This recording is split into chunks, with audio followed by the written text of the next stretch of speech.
The training hall stretched before me like a monument to galactic superiority, its walls lined with weapons from 1,000 conquered worlds.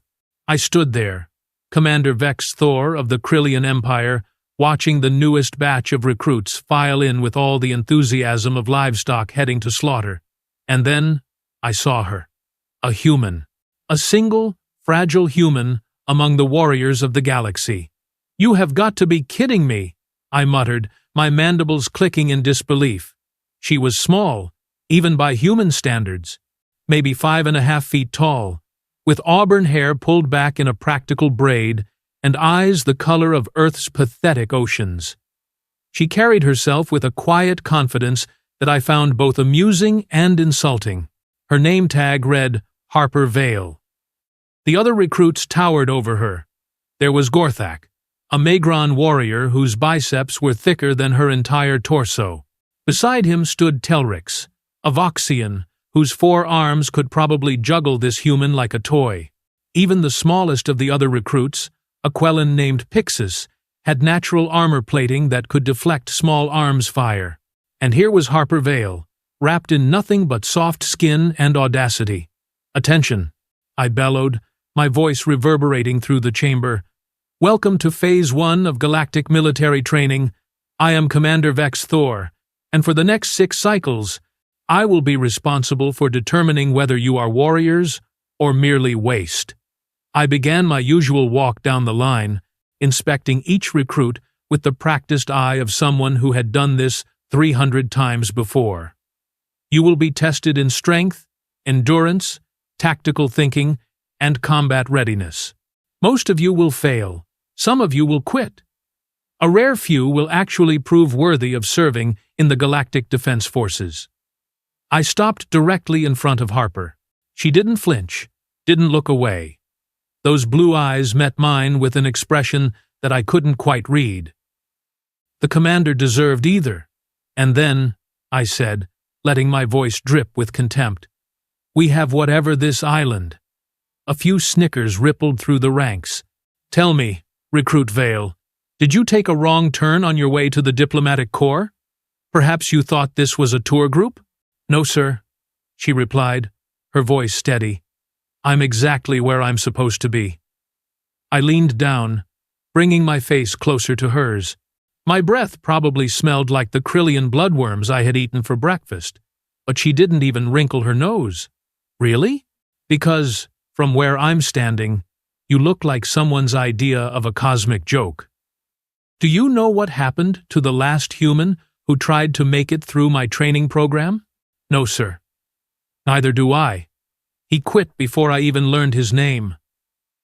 They discover space travel 5 minutes ago, and suddenly think they belong among real warriors." I walked back to the center of the hall, where my demonstration equipment waited. "Let me educate you all about humans, since we have one here to use as a reference. They evolved on a backwater planet with embarrassingly low gravity. They have no natural weapons, no armor, no venom, no telepathy, no ability to survive in anything other than the most narrow environmental conditions. They are, by every measurable standard, the weakest species to ever petition for GDF membership." Harper's expression hadn't changed. That was starting to irritate me. "They break easily, tire quickly, and die from the most ridiculous causes. Peanuts can kill them. Peanuts! They're allergic to their own planet. Some of them can't even drink milk after childhood without their digestive systems staging a rebellion." Gorthak guffawed at that. Even Telrix's mandibles twitched in amusement. "And yet," I continued, picking up a standard-issue plasma rifle, "Earth's military leaders seem to think their soldiers deserve to stand alongside actual warriors. So, here we are. Fortunately, we have a simple solution to this delusion." I set the rifle down and moved to the first testing station. The trial of strength, a basic evaluation that every recruit must pass before we waste time on advanced training. You will each approach this station and demonstrate your capability with the weapons provided. The minimum requirement is simple. Break the targeting crystal at 50 meters. I gestured to the far end of the hall, where a glowing crystal the size of a human fist floated in a containment field. You may use any weapon from the rack.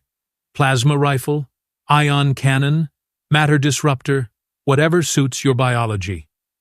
The crystal is designed to withstand standard atmospheric pressure and minor impacts. Only a properly delivered strike will shatter it. I smiled, knowing what came next. Of course, if you can't even draw the weapons, that tells me everything I need to know about your qualifications. The test wasn't just about accuracy. The weapons were heavy, designed for species with proper musculature. A Megron could handle them easily. A Voxian would manage. Even a Quellan could lift the rifles with some effort. Not a chance. Gorthak, you're first. The Megron stepped forward with the confidence of someone who could probably punch through the crystal without bothering with weapons. He selected an ion cannon, a massive thing that hummed with barely contained energy. He hefted it, like it weighed nothing, took approximately 2 seconds to aim, and fired. The crystal exploded in a shower of light. Acceptable, I said, making a note on my datapad. Telrix. The Voxian chose a plasma rifle, using 2 arms to steady it while the other 2 hung ready at his sides. His shot was more precise than Gorthak's, turning the replacement crystal into fine powder. One by one, the recruits demonstrated their capability. Some were better than others, but all of them managed to at least hit the target. Finally, only Harper remained. "Well, Recruit Vale," I said, savoring the moment. "Let's see what Earth's finest has to offer. Please, select your weapon." She walked to the rack, and I watched with growing satisfaction as she examined each option. The plasma rifle was too long for her arms. The ion cannon probably weighed more than she did. The matter disruptor required a grip strength that human hands simply didn't possess. But then, she walked past all of them, to the archaic weapons section. "Oh, this is perfect," I said, genuinely delighted. "The human wants to play with antiques. By all means, recruit. Choose your primitive tool." The archaic section held weapons from pre-spaceflight civilizations, blades, clubs, and other such nonsense that museums kept for historical context. There were a few ranged weapons, too. Projectile throwers from various worlds, energy weapons so old they belonged in scrap heaps. And bows. Several types of bows. Harper selected one. It was a compound bow from Earth, actually, one of the few human weapons in the collection. Probably donated by some nostalgic ambassador. "A bow," I said, barely containing my laughter. "Perfect. Absolutely perfect. Tell me, Recruit Vale, do you plan to defeat the enemy by boring them to death with historical reenactments?" She didn't respond. She was examining the bow with focused attention, testing the draw weight, checking the string. "That weapon is approximately 4,000 years obsolete by human standards," I continued, "and human standards are already the lowest in the galaxy. You do realize we're trying to prepare for actual combat? Against enemies with plasma shields and powered armor?" Harper selected an arrow from the quiver, a simple carbon fiber shaft with a metal tip. "The targeting crystal is 50 meters away," I reminded her. "That bow was designed for hunting small game at maybe 30 meters, maximum. Even if you could draw it properly, which I doubt, you'll never generate enough force to break reinforced crystal." She took her position, feet shoulder-width apart, body angled toward the target. "The other recruits used advanced weapons and still barely met the minimum requirement," I said. "You're attempting this with a weapon that wouldn't have been impressive when your ancestors were living in caves." She knocked the arrow. "Last chance to quit, Vale. Save yourself the embarrassment. I'll even write in my report that you showed wisdom in recognizing your limitations." She drew the string back. Her arms trembled slightly with the effort, muscles I didn't think humans possessed standing out against her skin. "Any second now, those weak little arms are going to give out," I said. "Probably drop the arrow right at your feet. Maybe injure yourself in the process. Then, We can all move on with our day. Her breathing slowed, steadied. The trembling stopped. Wait. She released. The arrow flew. Not in the slow arc I expected, but in a flat trajectory that seemed to violate what I knew about primitive projectile physics. It struck the crystal dead center. For a moment, nothing happened. Then a crack appeared. Then another. The crystal's internal structure couldn't handle the kinetic impact concentrated in such a precise point. It shattered. Completely. The fragments scattered across the floor with a sound like wind chimes dying. Silence filled the hall. I stood there, mandibles hanging open in a way that was definitely not befitting a Krillian commander. My brain refused to process what had just happened. That was impossible. The bow was too weak. The human was too weak. The physics didn't support it. The arrow should have bounced off harmlessly, maybe scratched the surface, at best. Harper lowered the bow and turned to face me with that same unreadable expression. "Was that acceptable, sir?" she asked. I realized I was still staring. The other recruits were also frozen, their various faces and facial equivalents, showing the same shock I felt. That, I finally managed, was a malfunction. The crystal was obviously defective. "Sir?" Harper's eyebrow rose slightly. "Set up another crystal." I barked at my assistant, a nervous Pilthian named Rax. Immediately. Rax scrambled to comply, installing a fresh crystal in the containment field. This one glowed even brighter than the first, pulsing with energy that proved its integrity. "Again," I commanded. Harper knocked another arrow without hesitation. Same stance, same draw, same impossibly steady aim. Release. The second crystal exploded even more dramatically than the first. "Equipment failure," I insisted, though my voice had lost some of its certainty. "These crystals are old, probably degraded." "Rax, get the premium-grade crystals from storage, the ones we use for advanced testing." "But sir, those are rated for—" "Did I ask for your commentary? Get them." Rax rushed off. The recruits remained silent, but I could feel their attention shifting. The dynamic in the room had changed, and I didn't like it one bit. 5 minutes later, Rax returned with a crystal that cost more than most species made in a year. This one was military grade, designed to withstand direct hits from actual combat weapons. We used them to test whether recruits could handle the recoil of heavy artillery. "There," I said, pointing to the containment field where Rax had installed the new crystal. "Let's see your primitive toy handle actual military equipment." Harper examined the crystal for a moment. I could have sworn I saw the corner of her mouth twitch, just slightly. She selected a different arrow this time, heavier, with a broader head. "You're wasting your time, Vale. That crystal could survive a direct meteor strike in vacuum. Your little stick and string won't even scratch it." She drew. Held. Released. The arrow struck true. The crystal held for exactly 2 seconds before hairline fractures spread from the impact point. Then, it simply came apart, splitting into 4 perfect pieces that fell to the floor with definitive thuds. My datapad slipped from my hands. "How?" I whispered. Harper calmly returned the bow to the rack, then walked back to her position in line as if nothing extraordinary had happened. "Sir," Gorthak rumbled, "what just occurred?" "Good question. What had just occurred? Humans were weak. Everyone knew humans were weak. It was documented. It was scientific fact. They had the lowest strength to body mass ratio of any spacefaring species. They couldn't even survive their own planet without constant environmental modification. And yet, this human had just accomplished something that should have required a plasma weapon at minimum. I picked up my datapad with hands that I refused to acknowledge were shaking. "Clearly," I said, forcing authority back into my voice, "Recruit Vale has some experience with archaic weapons. This means nothing. The trial of strength is merely the first test. We have many more."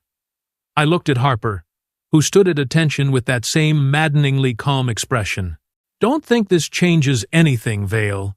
One lucky shot with a primitive weapon doesn't make you a warrior. Wait until we get to real challenges. Wait until we test your endurance, your pain tolerance, your ability to function under actual combat stress." "Yes, sir," she replied simply. "The rest of you, dismissed for evening meal. Report to Combat Training Hall 7 at 0600 tomorrow. We'll see how you handle close quarters battle." The recruits filed out, most of them casting glances at Harper as they went. Some looked curious, others looked worried. I waited until they were gone before turning to Rax. "Pull Harper Vale's recruitment file," I ordered. "I want to know everything about this human. Where she trained, what her specialization is, why Earth thought she was qualified for this program." "Yes, Commander." Rax hesitated. "Sir, about what?" "It happened. The crystals weren't defective. I checked them myself this morning, and the military-grade crystal was brand new." "I'm aware of that, Rax." "Then how did she?" "I don't know," I snapped. Then, more quietly, "I don't know, but I'm going to find out. Humans don't do that. They can't do that. There has to be an explanation." Rax nodded and scurried away to access the files. I stood alone in the training hall, looking at the scattered fragments of 3 impossible broken crystals. Somewhere in the back of my mind, a small voice suggested that perhaps I had underestimated this human. I told that voice to shut up. This was a fluke, an anomaly. By this time tomorrow, Harper Vale would wash out like every other human who had attempted military training. She'd fail the endurance runs, collapse during the strength conditioning, or break during the psychological evaluations. Humans always did. I had 300 training cycles of evidence to prove it. 1 broken crystal, or even 3, didn't change facts. Did it? The next morning arrived with all the subtlety of a plasma grenade to the face. I had spent most of the night reviewing Harper Vale's file, and what I found only deepened my confusion. She was nobody special. Born on Earth, standard education, passed basic military fitness requirements with acceptable but not exceptional scores.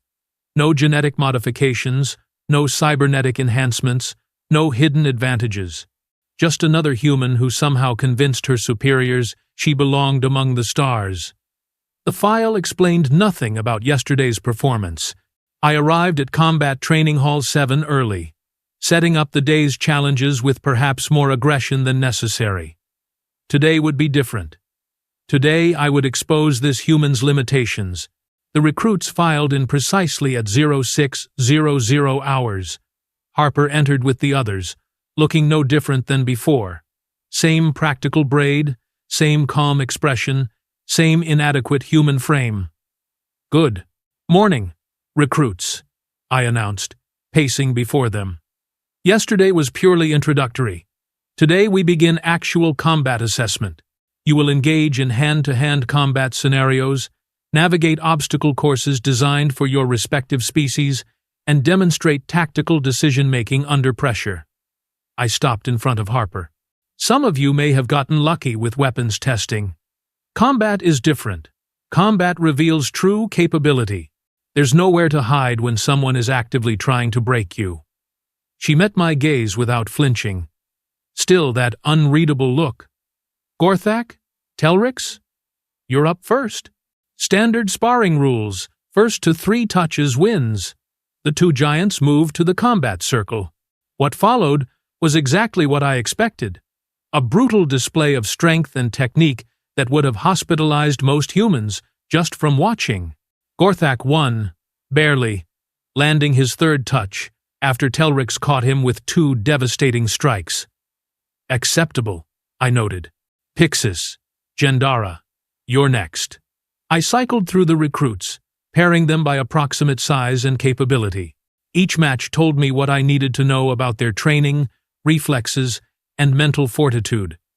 Finally, only Harper remained unpaired. "Well, Recruit Vale, it seems we have an odd number today. Unfortunate." I pretended to consider my options. "I suppose you could sit this one out." "I'd prefer not to, sir," she said. Really? The problem is finding an appropriate opponent. Everyone here would break you accidentally. I'm willing to take that risk, sir. Her confidence was beginning to seriously irritate me. Fine. Rax, get in here. My assistant appeared from the observation room, looking concerned. Sir? You're going to spar with Recruit Vale. Don't worry, I'll make sure medical is standing by. Rax was Pilthian, smaller than most species, but still significantly larger than Harper. He had decent training and enough experience to pull his strikes before causing permanent damage. Probably. They took their positions in the combat circle. Rax looked apologetic. Harper looked focused. Begin. Rax moved first, a testing jab that Harper slipped easily. He tried a low kick. She stepped inside it, too close for the strike to have power. Then she moved. I blinked, and suddenly Rax was on the ground, gasping for air, with Harper standing over him in a neutral stance. What just happened? I demanded. She hit me, Rax wheezed. Sternum. Couldn't breathe. I saw that part. How did she hit you? You outweigh her by 40 kilograms. Harper helped Rax to his feet with surprising gentleness. Are you all right? Yes, just, wow, you're fast. Again, I ordered. And Rax, actually try this time. The second round lasted longer. Rax attacked with genuine intent, using his reach advantage and superior strength. Harper responded with movements that seemed to defy physics, redirecting his force, using his momentum against him, striking points on his body that made his limbs temporarily malfunction. Within 90 seconds, Rax was on the ground again. Explain, I said flatly. Harper straightened. Sir, the question assumes there's something unusual to explain. Don't play games with me, Vale. Humans don't move like that. With respect, Commander, how many humans have you actually trained? I opened my mouth, then closed it. The answer was 12, total, across 300 cycles, and none of them had lasted more than a week. That's irrelevant. Is it?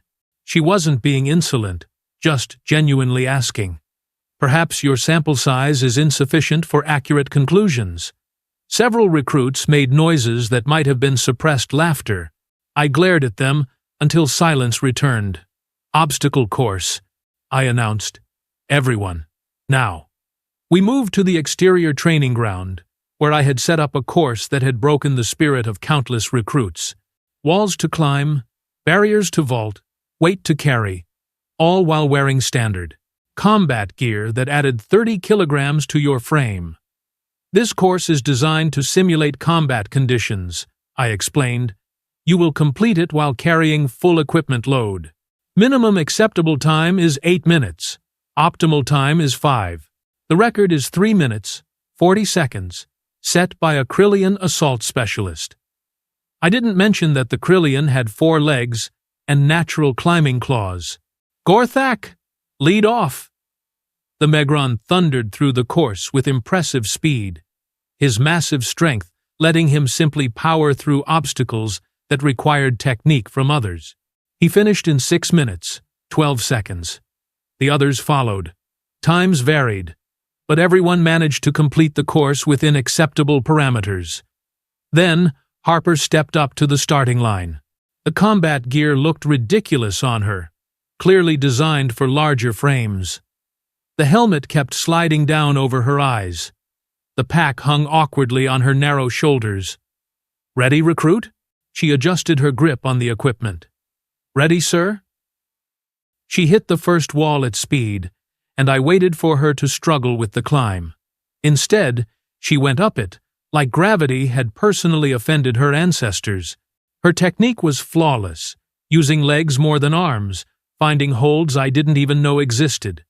Over the wall, through the crawl space, under the barbed barrier without snagging once. The weighted carry section should have stopped her. 50 kilograms of dead weight across 50 meters of rough terrain. Gorthak had managed it through pure strength. Telrix had used all 4 arms.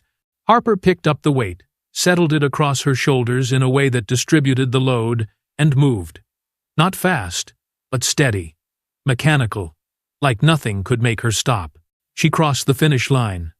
I checked my timer. 5 minutes, 8 seconds. Better than optimal.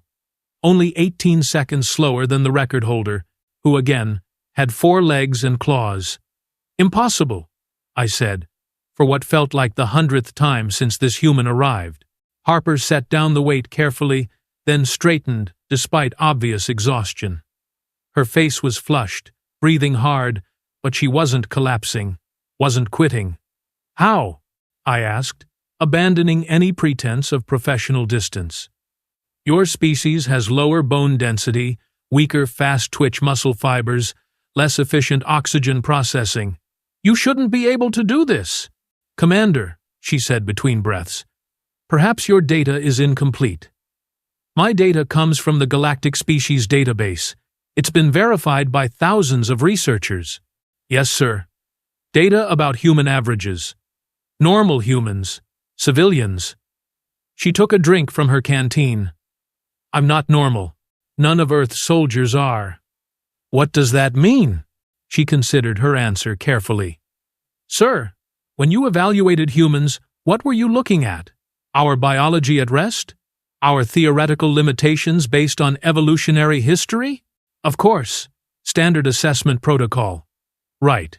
You measured what we are. Her eyes held something now, not quite amusement, but close. You didn't account for what we choose to become. That's nonsense. Biology is biology. Is it? Tell me, Commander, what's the maximum weight a Krillian can lift? Approximately twice our body weight, depending on fitness level. And you accept that as your limit? It's physiology. We don't. She gestured to herself. Humans have been fighting our own biology for thousands of years. We live in environments that should kill us.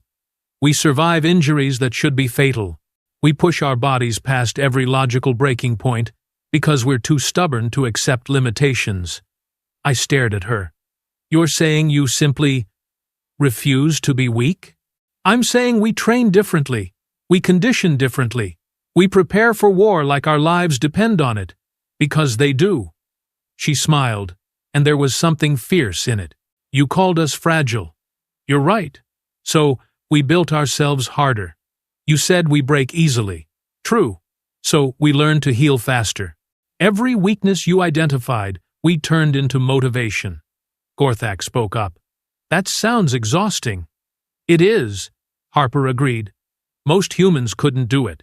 But the ones who can? We become something more than biology says we should be. I struggled to process this. So Earth sends only its absolute best? The top fraction of a percent? To train with aliens who think we're jokes? Yes, sir. They send people who have something to prove. The pieces started connecting in my mind. That's why the others failed. You didn't send soldiers. You sent a message. We sent soldiers, Harper corrected, but only after we knew what we were up against. The first humans you trained were explorers, scientists, diplomats trying to learn combat. Good people, but not warriors. She stood straighter.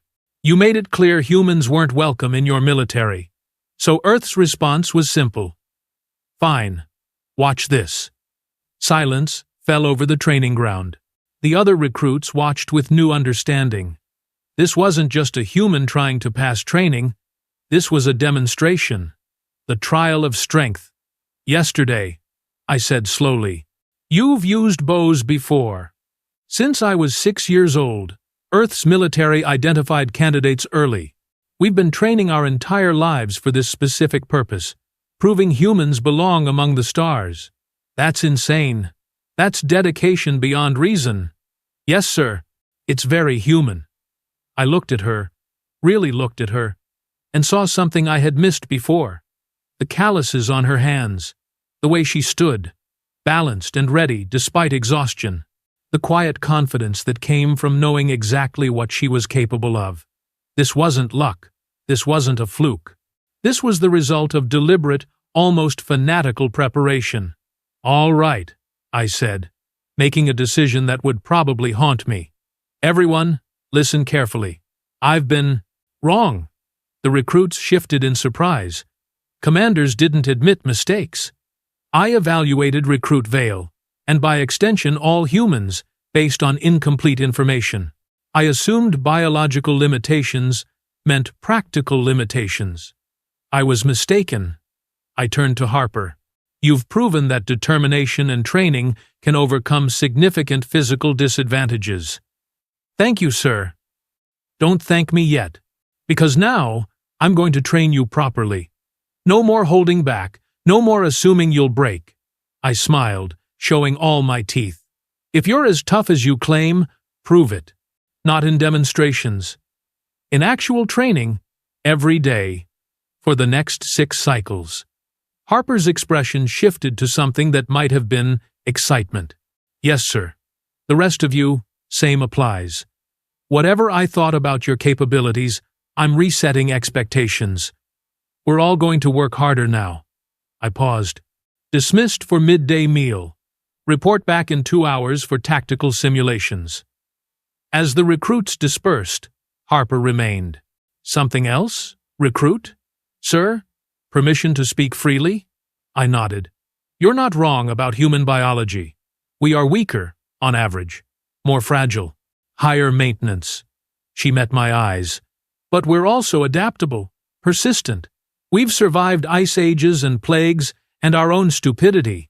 We've thrived in every environment our planet offered, and several it didn't. So when we reached the stars and found out we were bottom tier physically? She shrugged. We did what we always do.